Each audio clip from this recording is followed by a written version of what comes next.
નમસ્કાર મિત્રો, આપણી યુટ્યુબ ચેનલ થિંક હટકેમાં આપનું હાર્દિક સ્વાગત છે. આજના વિડીયોમાં જોઈશું કે શિક્ષણ મંત્રી કુબેરભાઈ ડિંડોર અને એક ટાટ પાસ વિદ્યાર્થીના વાલી સાથે એમને શું વાતચીત થઈ.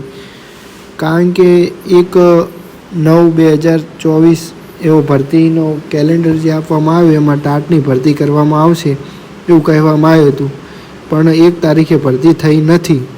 તો એક વાલીએ શિક્ષણ મંત્રીને ફોનમાં શું વાતચીત કરી એ ભરતી બાબતે એ આપણે આ વિડીયોમાં જોઈશું. તો અમારી ચેનલને સબસ્ક્રાઈબ કરો અને વિડીયોને લાઈક કરો. જોઈએ કે શું વાતચીત થઈ. હેલો. હા બોલો. નમસ્તે કુબેરભાઈ બોલે. હા બોલો બોલો. સાહેબ હું સંતરામપુર વિધાનસભાના અંબાલી ગામ રહ્યું ને આપણે કયું? અંબાલિયા. અમલિયાત.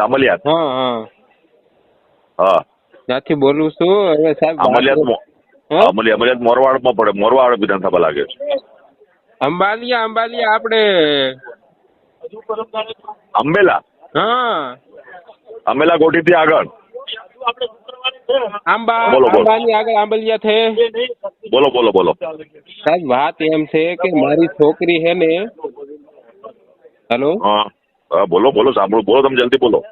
મારી છોકરીએ ટેટ પાસ કરેલું હે હા અને 1 તારીખે મને કહેતી હતી કે પપ્પા ઓલું આપણું ટેટ નું કે જો ઓલું આવી જશે નોટિફિકેશન. હા પછી આવી નથી ને એ 2-3 દિવસથી રડે છે અને એમ કે છે કે અમારે આંદોલન કરવા જવું છે ને આમ છે ને તેમ છે. તો હવે ખરેખર શું છે આ બધું? હવે જાહેરાત આવશે ને. જાહેરાત આવે છે. જાહેરાત આવે છે, સાચી વાત છે.